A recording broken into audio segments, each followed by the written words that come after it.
turn that off. How's everybody doing? Good to be learning with you on a Sunday. Chodesh Tov. It's the first day of the new Hebrew month of Mar Cheshvan. Let's light up the darkness. Who's in the house?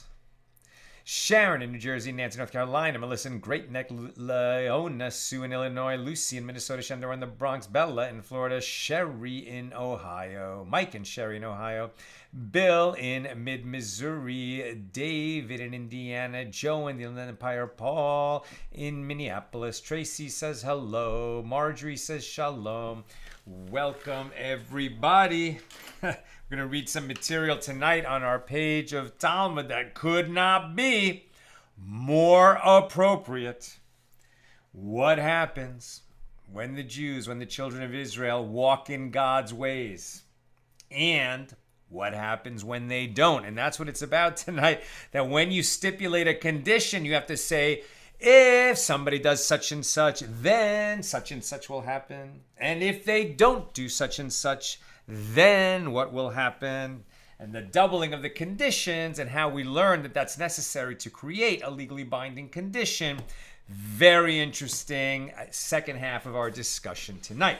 But we pick it up toward the bottom of page 60b with Mishna number 3 here in chapter 3 of Tractate Kiddushin, the 20th volume of the Talmud. Our daf is actually page 61, but we start on 60b with Mishnah number 3 of chapter 3.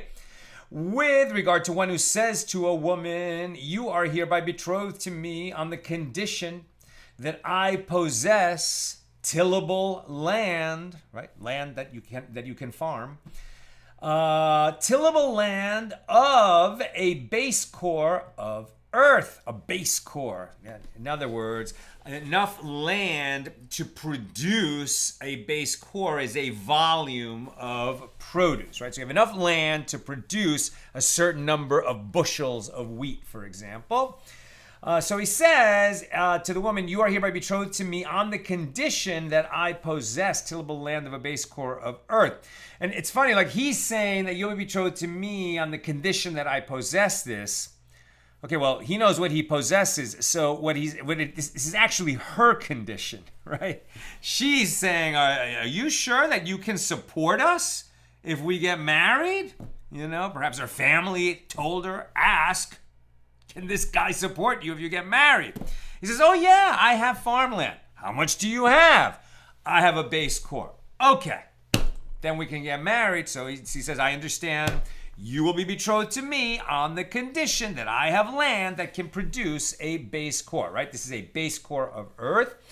So then she is betrothed, provided that he possesses such land. He has to actually have it, of course. Now, if he said to her that the betrothal is on the condition that I possess land in such and such a place, okay. If he possesses land in such and such a place, she is betrothed. And if not, she is not betrothed. And if he said to her, you are hereby betrothed to me on the condition that I will show you a base core of earth, she is betrothed, and he shall show her. And if he showed her land in a valley, i.e. a field that does not belong to him among other fields, then she is not betrothed, right? And so showing it to her, it's interesting because he might possess it and then change his mind and not show it to her. So then was betrothal created, right? We're going to examine that question. But also, you know, if he claims to possess or if he's going to show land claiming that he possesses it, if he doesn't, even if he doesn't claim he possesses it, but if he's showing her this land, the understanding, and the sages will say this specifically, is that what he's showing her belongs to him. Not just, hey, I'm going to borrow land from my neighbor just for the purpose of showing it to you so you'll marry me, but it's not really mine. So that would be an uninformed consent that she would do, and she could retract her consent. So that's the Mishnah. Here's the Gemara. With regard to the statement of the Mishnah that she is betrothed only if he actually possesses a base core of earth, so the Gemara asks, well, let us be concerned that perhaps he in fact possesses land of this size. And furthermore, it is explicitly taught in a baraisa that we are concerned in this situation that perhaps he possesses land of this size. And the Gemara answers, here's what we're actually saying. It's not difficult. As this case, the one in our Mishnah, is referring to a definite betrothal, which has not yet been established because he has not proven that he owns a field of this kind. And that case, the one in the baraisa that you're mentioning, is referring to an uncertain betrothal. Right? So those are two different conditions two different situations that could be created, right? Where he meets the requirements of the condition that he's stipulating for sure, and betrothal was created, and they're betrothed. And the situation where he spoke ambiguously, we're not sure whether betrothal was created or not. And because of this uncertain betrothal, we're going to have to proceed accordingly. So it's different when you create uncertain betrothal versus certain betrothal. And the Gemara asks, why do I need this Mishnah to teach this halacha, this law, with regard to land? And why do I also need the previous Mishnah that we studied yesterday to teach the same ruling with regard to money, where he says, be betrothed to me on the condition that I possess a certain amount of money? Well, there is no clear difference between the two cases. And the Gemara answers, it is necessary to state the law in both cases. As, had one Mishnah taught us this halacha only with regard to money, one might have said that it is only in that case that it is uncertain whether she is betrothed, because people tend to hide their money, and therefore his financial status might not be well known. But in the case of land, you might say that if he had land, this fact would generate publicity, as one cannot hide land. And the Mishnah therefore teaches us that it is also possible for him to own land without people being aware of it. And the Mishnah teaches, if one says to a woman, you are hereby betrothed to me on the condition that I possess land in such and such a place. If he possesses land in that place, she is betrothed, but if not, she is not betrothed. And of course, the Gemara questions the need for this ruling. It is obvious that if he does not possess land in that place, she is not betrothed, as that was precisely his condition. So the Gemara explains that this ruling is necessary lest you say that he can say to her, what difference does it make to you whether the field is in that location or elsewhere, as even if it is farther away, I will go to the trouble of bringing the produce from the field to our house. So what loss have you incurred? Right? So now you're getting a picture. It wasn't always the case that, people had fields right beside their farm, and they lived out in the country. That's a nice picture, nice mental picture, for people who live in Kansas and Iowa, and even Ohio. People live on their farms, right? They have a farm, they live on the farm. But in a place like Israel, which was rocky, and so often in history, basically always, even when the Jews had sovereignty there, was surrounded by enemies. It was a dangerous place to live. And so farmers did not even typically live on their fields, right? They would live in some kind of enclosed village or city that was be surrounded by the fields of the various farmers. So now you could see, well, what difference does it make? Really, if my field, I have to make a 10-minute walk in the morning or a half-hour walk in the morning, she's going to remain in the house anyway. What difference does it make? Maybe we should say that the betrothal is a betrothal, even if the field is not exactly where he said it was. But we're creating betrothal. The last thing we want to do is begin a couple's life together based on a misrepresentation. So if he says he has it here and he doesn't have it there, no betrothal. The Mishnah further teaches, if one says to a woman, you are hereby betrothed to me on the condition that I will show you a base core of earth to show it to you. She is betrothed, provided that he possesses such land. Did he show it to her? A sage taught the woman intended to see only his own land. The Mishnah further teaches, and if he showed her a plot of land in a valley, she is not betrothed. And the Gemara asks, this is obvious. After all, this land does not belong to him. Meaning in a valley, like it might be his land in a valley, but it's not, right? We understand from the way the Mishnah is worded that he has to show her his land. She only cares to see that he shows her his land that he owns, right? That he can support the couple with. If he just shows her land, it's meaningless. So the Gemara answers, so why was this necessary to say? And the Gemara answers, it was necessary to say this in a case where he maintains the field as a sharecropper. Like he can say, oh, these are my tools, and this is how I planted it last year, and this is how I'm going to plant it next year. And she would say, oh, okay, nice field. And of course she would assume that it belongs to him, but it doesn't belong to him.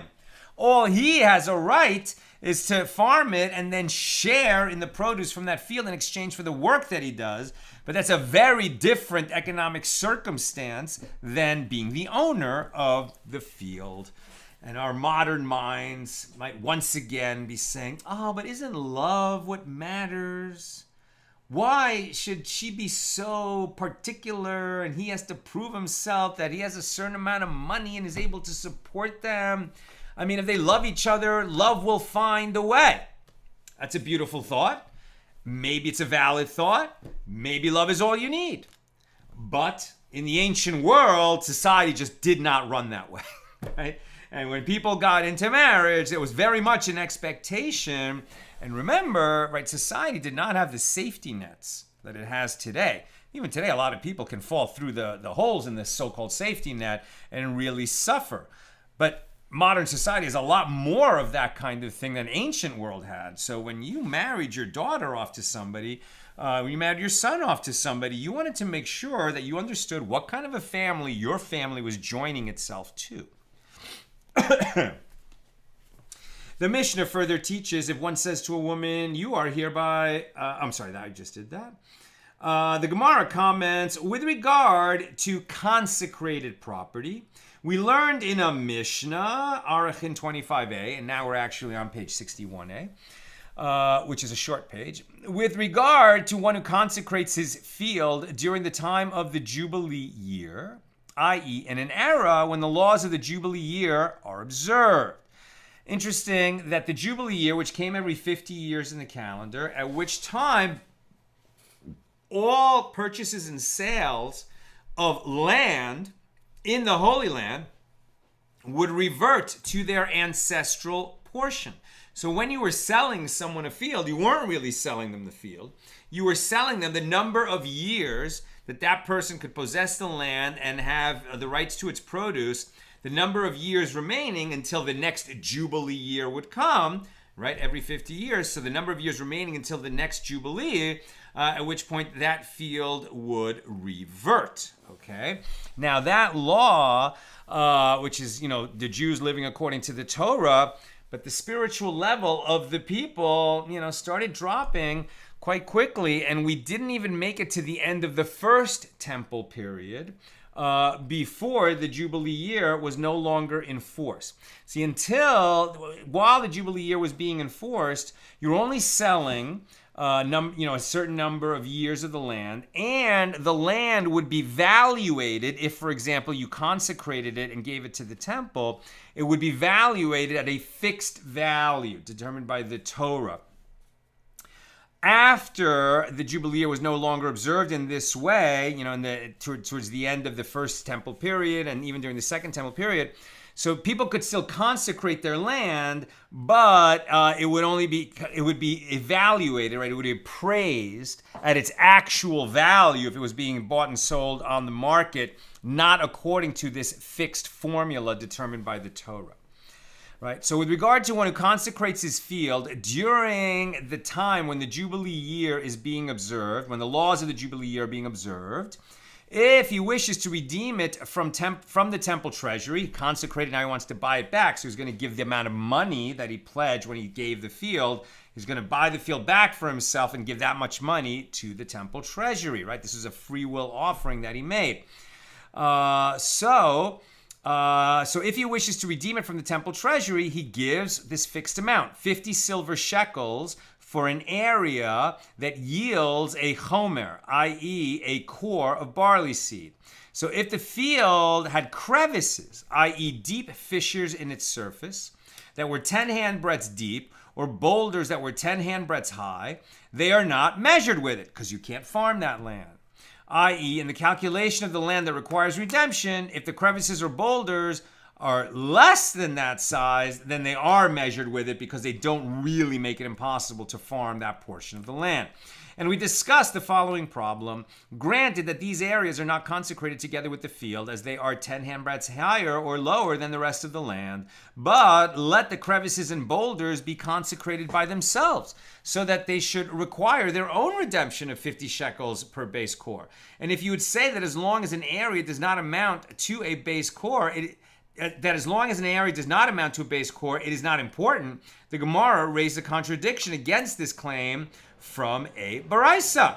And the verse states, with regard to one who consecrates his field, part of a field of his possession. Leviticus 27:16. So what is the meaning when the verse states this? Since it's stated in the same verse, the sowing of a chomer of barley shall be valued at 50 shekels of silver, I've derived only that this law applies to one who consecrated in this manner, i.e. consecrated an area fit to sow a homer of barley. But from where do I derive that this law includes a smaller area, for example, one suitable for sowing half a core, and half of a half core, and the area of a sah, and an area of a tarkov, which is half a sah, and half a tarkov, and even the area of a quarter kav? And the Baraisa restates its question, from where is it derived that these areas of land can also be consecrated and redeemed based on the fixed values of the Torah? The verse states, a field, in any case. Therefore, the Gemara's question remains, why aren't the crevices and boulders measured by themselves? And Mar Ukva Bar Chama said, here we are dealing with crevices filled with water. Due to the fact that they are not fit for sowing seed at all, the crevices are not considered a field. So the Gemara comments, the language of the Mishna is also precise as it teaches the case of crevices, similar to the case of high boulders, which are also unsuitable for sowing the land. So the Gemara affirms, learn from this comparison that this explanation is correct. It's not just that their height is more than 10 handbreadths above the ground or more than 10 handbreadths below the ground, and that's why it's not included in the measurement of the field. Rather, they're not included in the measurement of the field because you can't plant in those areas. The Gemara asks, if so, i.e. if the crevices, like the boulders, are unfit for sowing, then even if there is a disparity of less than 10 handbreadths as well, the crevices and boulders should likewise not be measured as part of the field. So the Gemara answers, if they are separated from the field by less than 10 handbreadths, these crevices are not called crevices. They are called cracks in the ground.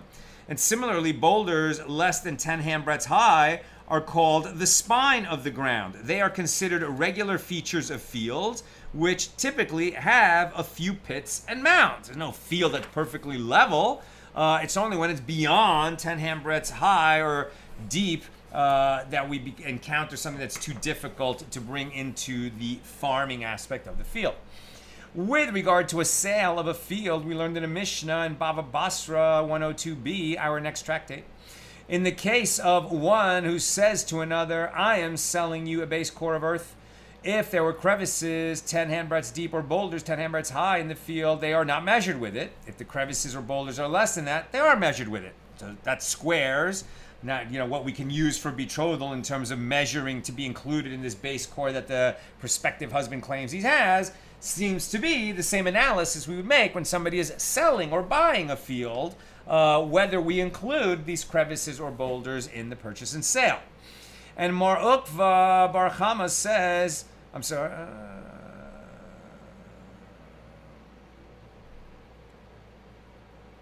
they are not measured with it.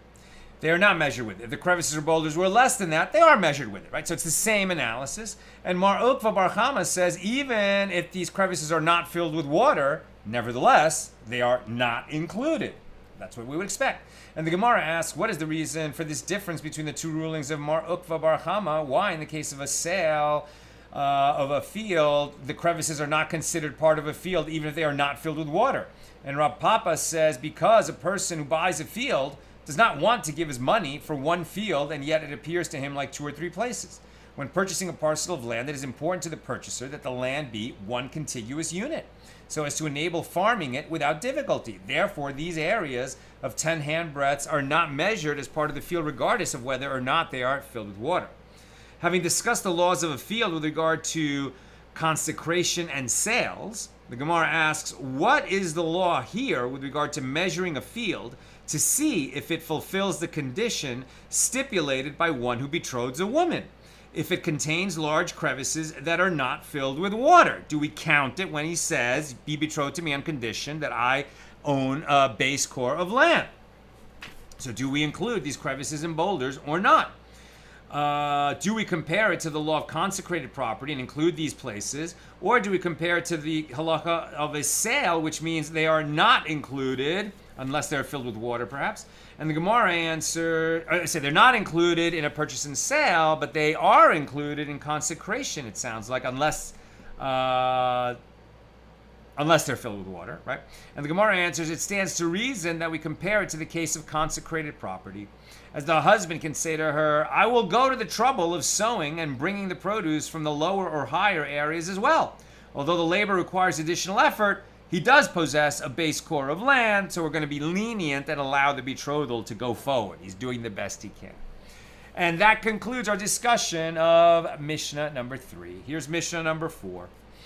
Rabbi Meir says, now that we've been talking about conditions, any condition that is not doubled, i.e., which does not specify both the result of fulfilling the condition and the result of the condition going unfulfilled, like the condition that Moses stipulated with the children of Gad and the children of Ruben, who sought to settle on the eastern side of the Jordan, unless this condition is stated in this way, both what will happen if you do it and what will happen if you don't do it, then it is not a valid legal condition, right? And we learn this from this passage in the Torah, right? So remember that after 40 years of wandering in the desert, right, toward the very end of the Torah, near to Moses' death, when all the children of Israel are gathered on the eastern shore of the Jordan River,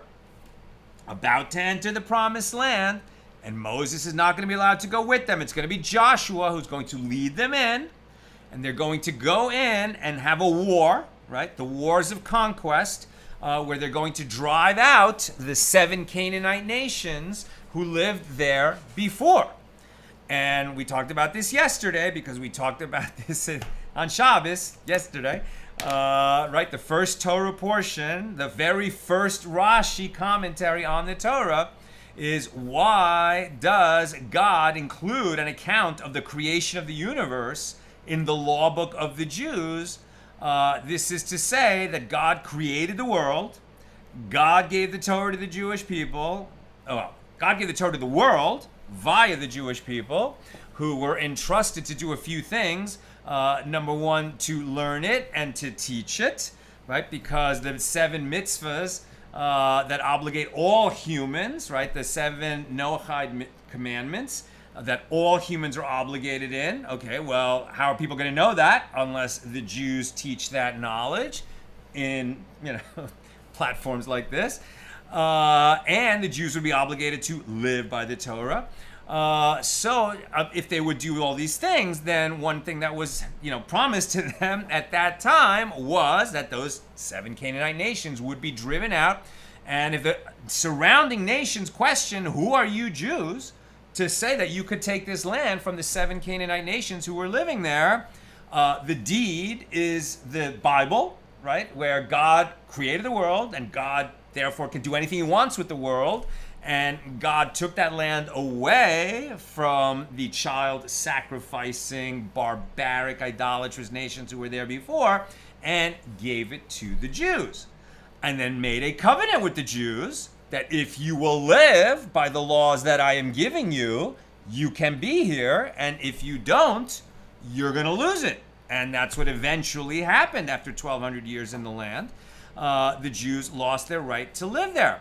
And incredibly, 2,000 years later, we have returned to that land. And the conditions of history have been such, and all history is guided by God, that Jews are once again dwelling in the land of Israel. And I come to say that the deal still holds. The Jews got to live by Jewish law so that they can claim to the world that the Jews belong here by Jewish law. That's why it's so important for all Jews to increase the number of mitzvahs, the number of commandments that they are performing. Jewish women light Shabbos candles. Jewish men wrap tefillin. Everybody learn Torah. If you are a Jew, take on an additional mitzvah to learn a little more, to say a blessing before you eat, to say a blessing after you eat, to say a blessing after you go to the bathroom. There are 613 mitzvahs. If there's one that you're not doing, start doing it, because that adds to the security and safety of the Jewish people, not only in Israel, but around the world. Okay, but the point that we're making here is, how do we define a legal condition? A legal condition is one like Moses established with the tribes of Reuben and Gad, who, when they were all camped out on the east side of the Jordan, these two tribes went to Moses and said, the land over here on the east side of the Jordan, perfect for us. We have large flocks of herds, large herds of cattle, large flocks of sheep. This land is perfect for us. We'd like to stay right here. Moses freaks out after 40 years of wandering the desert so that we could all enter together into the promised land. You don't want to go in? And you're not going to stand alongside your brothers when they are fighting these wars of conquest, which are coming next? Really? And they said, no, Moses, you misunderstood. We will definitely go along with our brothers and sisters fighting those wars of conquest to drive out those, child-sacrificing, idolatrous barbarians where they are now. But then once those wars are over, we'd like to settle here. So Moses calms down a little bit and he says, okay, if you will go and fight alongside your brothers and sisters for as long as it takes to fight these wars, then when the wars are done, you may settle here on the east side of the Jordan, which will in fact enlarge, right, the possession of Israel. But if you don't fulfill this promise to fight alongside your brothers and sisters, then you will not inherit this land on the east side of the Jordan. You'll take a portion somewhere in there wherever we put you, right? So if you do it, this is what will happen. And if you don't do it, this is what will happen. And that is how you state a legal condition. Think how often we don't do that. Very often we make conditions in life. We tell our kids, if you wash your hands, I'll come and read you a good night story. Something foolish like that. Whatever, yeah, right. If you clean up your room, I'll give you this piece of candy. Right? And we always just state half of the condition. We should be much clearer than that, right? And by the way, this is not a good way to raise children, bribes, etc. Sorry, it was just what came into my mind at that moment.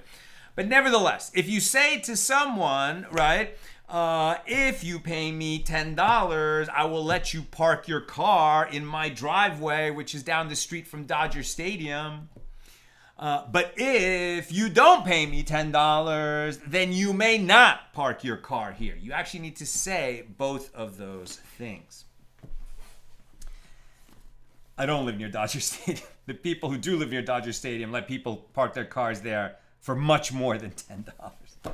At any rate, Rabbi Meir says any condition that is not doubled, i.e., which does not specify both the result of fulfilling the condition and the result of the condition remaining unfulfilled, like the condition Moses stipulated with the children of Gad and the children of Reuben, who sought to settle on the eastern side of the Jordan, is not a valid condition and is not taken into account at all. As it is stated, and Moses said to them, if the children of Gad and the children of Reuben pass over the Jordan with you, every man armed for battle before the Lord, and the land shall be subdued before you, then you shall give them the land of Gilead for a possession. Numbers 32:29. And it is written afterward, but if they will not pass over armed with you, they shall receive a possession among you in the land of Canaan. Right, so interesting, he didn't say, then they shall not receive land on the east side of the Jordan. Rather, he said, then they shall receive land on the west side of the Jordan, along with everyone else. Rabbi Hanina ben Gamliel says, one cannot derive the requirements of conditions in general from that particular case. As, with regard to the nullification of the condition of the children of Gad and Ruben, it was necessary to state the matter, as otherwise, if the verse had not specified both sides of the condition, it might have been thought that it meant that they will not inherit even in the land of Canaan at all. One might have thought that if the tribes of Gad and Reuben would not fulfill the condition, they would forfeit their right to inherit anywhere. It was therefore necessary to specify that they would not lose their portion in the land of Israel. So consequently, it is possible that with regard to a standard condition where no such misunderstanding is likely to take place, it is not necessary to mention both sides. That's possible, but that's not where we end up. Now the Gemara. Rabbi Hanina ben Gamliel is saying, well, by the way, this idea of taking on an additional mitzvah, there's a beautiful website, Nina maybe could put it in the comments, called Just One Thing, where you take on, one additional mitzvah or even one stringency in a mitzvah. Like for example, it could be a very simple thing, like there's a blessing that we say after we go to the bathroom. But very often people, they go to the bathroom, they come out of the bathroom, they're in a hurry to go somewhere else. And they're kind of saying that blessing as they walk. And their mind is somewhere else and they recite these words without even thinking about it. So one of the things you could do is to take on to, after you go to the bathroom and you're going to say the blessing, Asher Yatzar, after you come out, you're going to take on to just stand in one place and say it, which is much more appropriate and much more becoming. And when you do that, and you could take on that, or to light candles, or there's many things that you could take on. But then this website matches you with the Hebrew name of a soldier who's fighting, for Israel's life right now, right? A soldier who's fighting on the front lines right now, and you taking on that mitzvah sort of adds to the safety not only of Israel generally, but to that specific soldier. It's a beautiful, beautiful little website, a little idea that can really help you, take on something and stay with it because it's so directly tied to a person. Okay, the Gemara on Mishna number 4. Rabbi Hanina ben Gamliel is saying, well, i.e. presenting a reasonable objection to this idea that is the proof text for why a condition needs to be stated, both what if you do it and what if you don't. Right? So the Gemara is saying Rabbi Hanina ben Gamliel's objection is important because that situation was tricky and it really needed to state both sides because we couldn't have implied the outcome if they didn't fulfill their promise to fight alongside the other tribes. Rabbi Hanina ben Gamliel is saying, well, are you presenting a reasonable objection to Rabbi Meir? He apparently refuted Rabbi Meir's opinion entirely. So how would Rabbi Meir respond? So the Gemara answers, Rabbi Meir could have said to you, if it enters your mind that the verse does not come to teach the requirement of a compound condition to stipulate both positive and negative outcomes, well, then let it merely write, but if they will not pass over, they shall receive a possession among you, which would indicate that they have a portion in the land. The verse actually proceeds to state, in the land of Canaan. Why do I need this extra phrase, right? They will receive a portion among you in the land of Canaan. It would have been enough to say they will receive a portion among you. Why do I need the extra phrase? Conclude from it that it comes to teach the requirement of the compound condition. What will happen if you do this thing? What will happen if you don't do this thing? That's the right way to make a condition. Now we're on 61b. And Rabbi Hanina ben Gamliel says, if the merciful one had not written in the land of Canaan, I would say that the requirement, they shall receive a possession among you, is referring to the land of Gilead, i.e. this land must be shared with the other tribes, but they would not inherit in the land of Canaan at all. And the Gemara asks, and how does Rabbi Meir respond to this claim? And he maintains that the expression among you means anywhere that you have taken possession, including the land of Canaan. Therefore, the subsequent phrase in the land of Canaan is superfluous and serves to teach that the condition must be doubled. It is taught in a Baraisa with regard to this issue that Rabbi Hanina ben Gamliel said, listen to a parable. To what is this matter, i.e. the condition of the children of Gad and Ruben, comparable? It is comparable to a person who was dividing up his property among his sons. And he said, my son so-and-so shall inherit such and such a field. And my other son so-and-so shall inherit such and such a field. And my third son so-and-so shall give 200 dinars and inherit such and such a field. And if he does not give the money, he will inherit a part of the remainder of the property with his brothers. Now, what causes the last brother to inherit a part of the remainder of the property with his brothers? The father's double formulation of the condition causes him to inherit in this manner.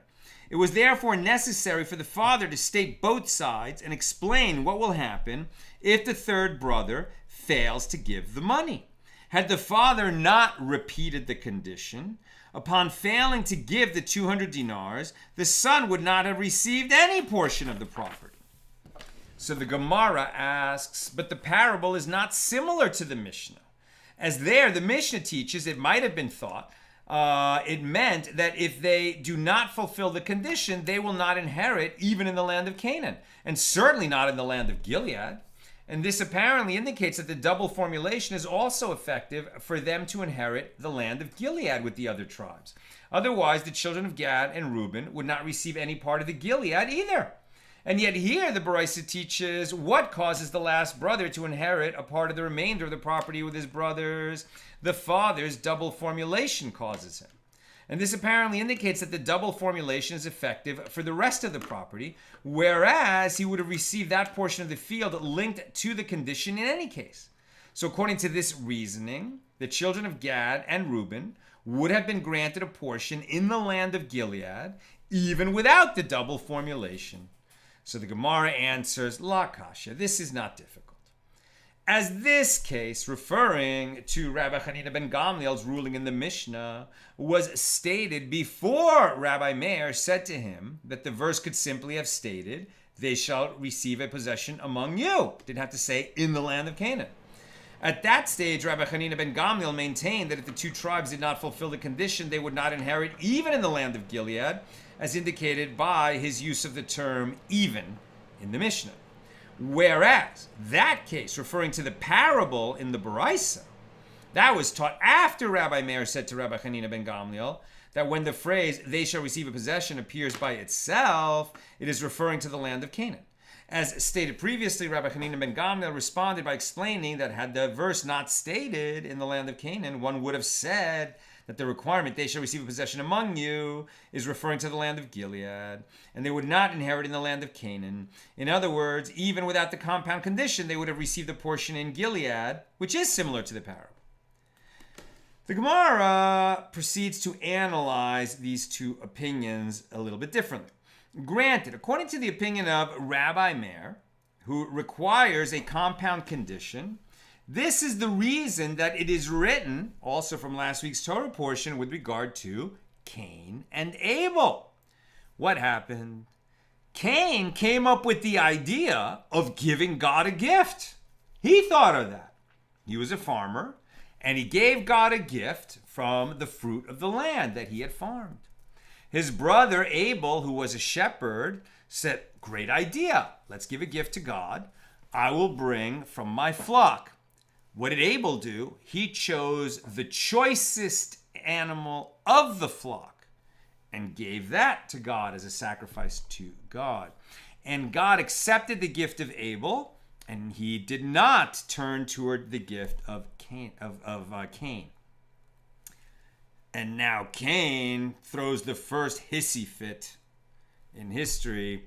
And, maybe I shouldn't use that term, but it's like, it just shows how dangerous it is to just, get all worked up and lose it because you're angry, you feel you've been slighted, you feel that it was unfair, you feel you got the short end of the stick, right? Cain starts to get so upset that God accepted Abel's gift and not his own, right? That he starts to get murderous ideation, and God can see it. Right? God can see that Cain is becoming borderline. And so what does God say to Cain? If you do well, right? This is Genesis 4:7. If you do well, shall it not be lifted up? And if you do not do well, sin crouches at the door. Now, nobody had a closer relationship, right, than Adam and Eve and their kids to God, in the sense that there were only 4 people in the world. They've never known, they never experienced a society where God was invisible and people had to wonder, exactly what is God like? What is, will God talk to us?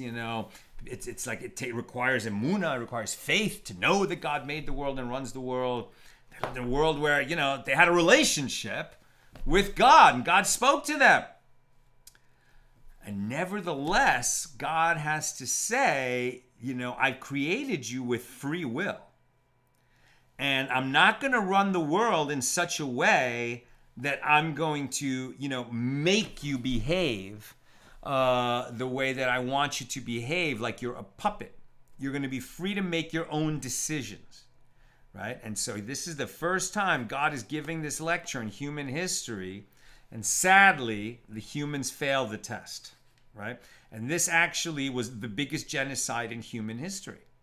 Because think about it, there were only 4 people in the world, and one of them murdered one of the others.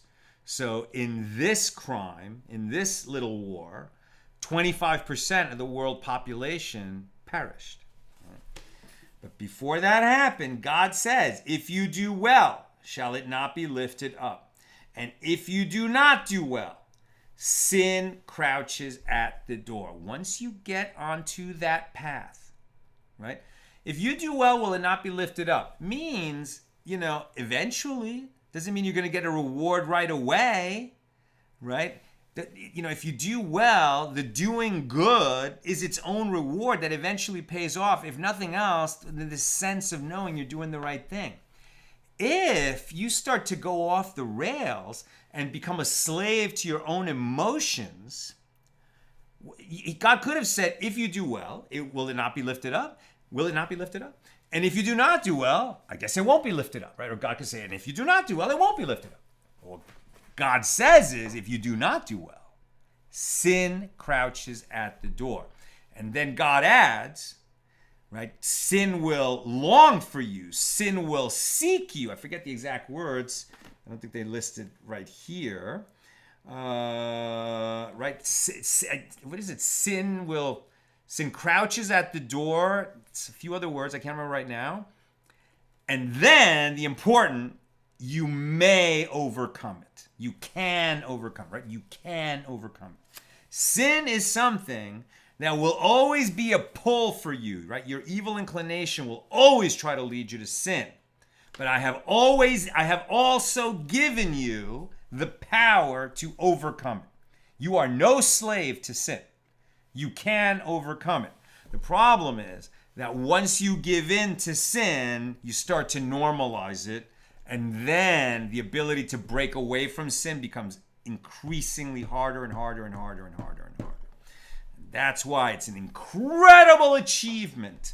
Somebody who has become very distant from God and just doesn't really have God in their lives and is not practicing the faith at all, and they make a resolution to start on their way back and to take on a mitzvah, to take on some obligations, and to start making teshuvah, to start making a repentance. It's such an accomplishment that's why people who return are called Baalei Teshuvah, a master of atonement, right? It's an incredible thing. Never underestimate the power of, if you find yourself very distant from God, to say, God, please help me come back. Please help me come back. Show me the way. That is such a powerful moment. The world reverberates with the power of that moment. Okay. At any rate, why are we talking about it here? The double condition. If you do well, shall it not be lifted up? And if you do not do well, sin crouches at the door. Now, however, according to the opinion of Rabbi Hanina ben Gamliel, why do I need both sides of this stipulation to be specified? Rabbi Meir says you have to have both sides specified. According to Rabbi Hanina, isn't it enough that if you do well, it will be lifted up? That's all you need to know. And the Gemara answers, were it not for the double formulation, it might enter your mind to say that the verse means, if you do well, shall you not receive a reward? And if you do not do well, you will receive neither reward nor punishment. And the double formulation of the verse teaches us that if Cain fails to do well, he will not only not receive a reward, he will in fact be punished. All of us are accountable, and we may not be punished in this world, but we will be punished in the next. Now, we'll also be rewarded for all the good we did. And then those things are balanced out. But we will be rewarded for every good and made accountable, held accountable for every transgression. And the Gemara asks another question. Granted, according to the opinion of Rabbi Meir, this is the reason that it is written with regard to Abraham's instruction to Eliezer to bring a wife for Isaac. Then shall you be clear from my oath, right? He made Eliezer swear that he would, before Abraham dies, go bring a wife for his son Isaac. And Eliezer says, well, what if she won't come with me, right? And so Abraham says to him, well, then you shall be clear from my oath. If they will not give her to you, if her family will not give her to you. So, however, according to the opinion of Rabbi Hanina ben Gamliel, why do I need this addition? The positive formulation of the oath already indicates the negative. And the Gemara answers, it was necessary for this to be stated. If Abraham had stated only, and take a wife for my son, it might enter your mind to say, in a case where the arrangement is satisfactory for her, but not satisfactory for her family, that he should bring her against their wishes. The verse therefore teaches us that Eliezer is not obligated to bring the girl, Rebekah, against her family's wishes. So the Gemara inquires about another verse in that chapter. If the woman is not willing to follow you, Genesis 24:8. So why do I need this clause? And the Gemara answers, it was necessary, since it might enter your mind to say, if it is satisfactory for them, but not satisfactory for her, that he should bring her against her wishes. The verse therefore teaches us that he should not bring her against her wishes, nor against the wishes of her family, only if they both agree that she should come and marry Isaac. And the Gemara asks a related question. Granted, according to the opinion of Rabbi Meir, this is the reason that it is written, if you walk in my statutes, Leviticus 26:3, you will receive blessings. Conversely, and if you reject my statutes, if you shall reject my statutes, if you will not live as a Jew is obligated to live, you will receive curses. However, according to the opinion of Rabbi Hanina ben Gamliel, why do I need both of these clauses? And the Gemara answers, they are both necessary, as it might enter your mind to say, if you follow my statutes, right? If we follow God's statutes, you will receive a blessing. Whereas if you reject my statutes, you will receive neither a blessing nor a curse. And the verse therefore teaches us that the rejection of God's statutes warrants a curse. How can I tell you? I'm not making this up. This is what our sages say. And this one's pretty obvious because it's spelled out unmistakably in Scripture. In the Torah, that when the Jews turn their back on God and Torah, it doesn't go well for the Jews. So please, God, more people get this message. The Gemara again inquires, granted, according to the opinion of Rabbi Meir, this is the reason that it is written, if you are willing and obedient, you shall eat the good of the land. Whereas, but if you refuse and rebel, you shall be devoured by the sword. Isaiah 1:20. But according to the opinion of Rabbi Hanina ben Gamliel, why do I need the double formulation? And the Gemara answers in a similar fashion. It is necessary, as it might enter your mind to say. If you are willing, you will receive good, i.e. reward. But if you refuse, you will receive neither good nor bad. And the verse teaches us that this is not the case. And one who rebels will receive punishment. I am very close to done. If you got questions or comments, please get them in. In connection with the verse from Isaiah, the Gemara asks, what is the meaning of the phrase, you shall be devoured by the sword? And Rava says, this verse should be interpreted as if it states, you shall devour the sword, i.e., you shall eat food that harms the body like a sword. For example, coarse grains of salt, hard barley bread, and onions. As the master said, dried bakery bread eaten with salt and onions harms the body like swords. One of the curses. Obviously, many of the other curses that are spelled out in the Torah, if Israel as a nation will turn its back on God, they're terrible curses, and they've come about in these last 2,000 years. Don't blame the messenger. That's what it says. Okay, let's go to some questions. Sharon, I don't understand why the condition of the land impacts the size of the field. We know the land's arability can be changed with some effort. I think what they're saying is if there's part of the land that it would take so much effort to make it arable that it shouldn't be counted in what the boy claims he's bringing to the marriage. That's how I read it. And Sharon also asks, are Gad's and Reuben's land subject to the laws of the Jubilee year because they're on the east side of the Jordan? What a good question, Sharon. I don't know. I think they are. I think they are. At least in the initial period of I don't know. I don't know. Because it wasn't like the intended portion. So then the question becomes, was this like when the daughters of Zelophehad said, our father died of his own sin and he left no sons. And so we're his daughters, there's 5 of us. What happens to us? The laws of inheritance are always for the men. Well, what about us? A father who leaves no sons, does that mean that his land, just goes to some other family?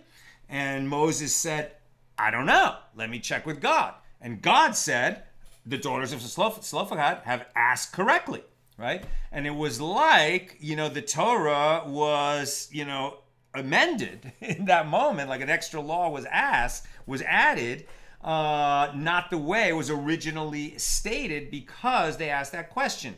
And so I wonder if when Gad and Ruben made this proposal and Moses accepted the proposal and was legally very careful about how the proposal was accepted, if you do it, what will happen? If you don't do it, what will happen? So maybe at that point, what was intended to be the Holy Land, Eretz Yisrael, its borders actually changed in that moment or not. I just don't know offhand. I'm sure the sages have addressed that question. I just don't know offhand.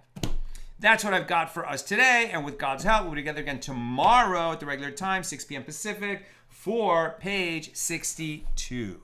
Chodesh Tov. Please God, may we hear only good.